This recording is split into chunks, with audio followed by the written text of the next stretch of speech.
Hello friend, कैसे हो आप सब।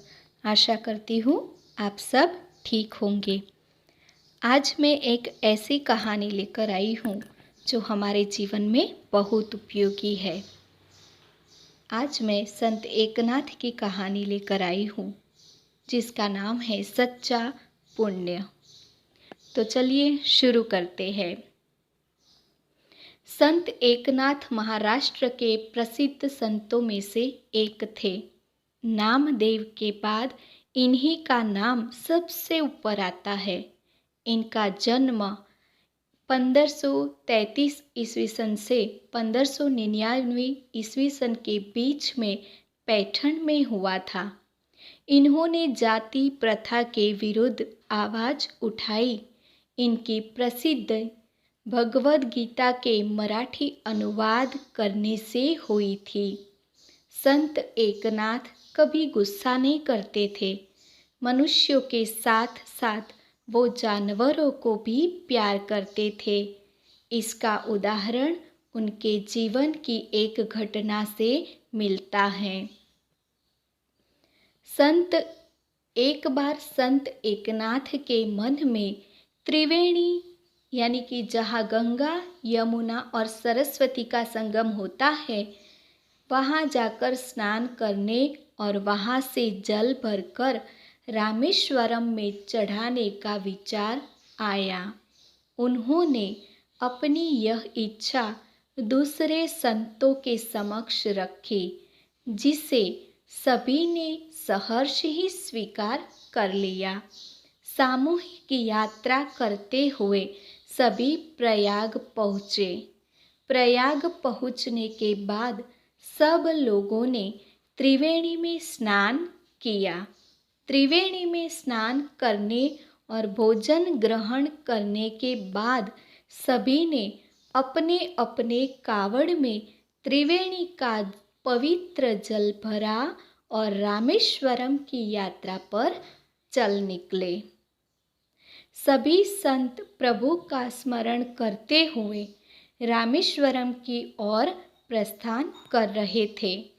तभी उनकी दृष्टि मार्ग पर पड़े एक गधे पर पड़ी। वह गधा प्यास से तड़प रहा था। उनकी ये हालत सभी संत खड़े होकर देख रहे थे। वे चाहते तो उस गधे को त्रिवेणी से लाया जल पिलाकर उसके प्राण बचा सकते थे, परंतु सबके मन में यह प्रश्न आ रहा था कि अगर उन्होंने वह पवित्र जल गधे को पिला दिया तो रामेश्वरम में जल चढ़ाने के पुण्य से वंचित रह जाएंगे।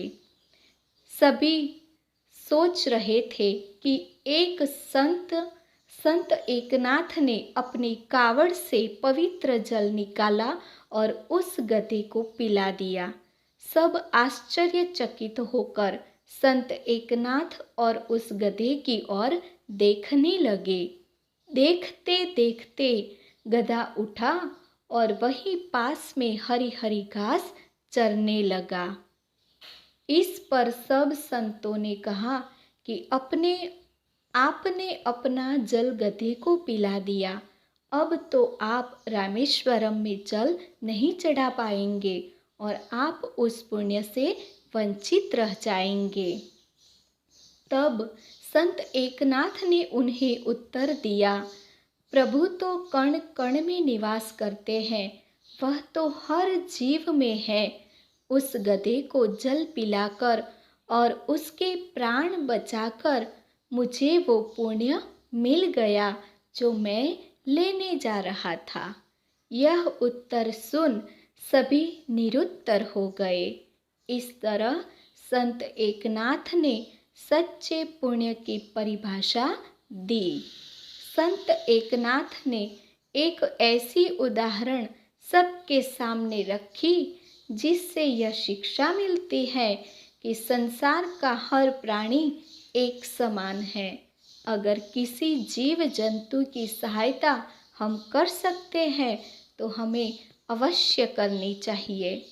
भगवान का निवास कण कण में है और सच्चा पुण्य इंसानियत से ही प्राप्त होता है।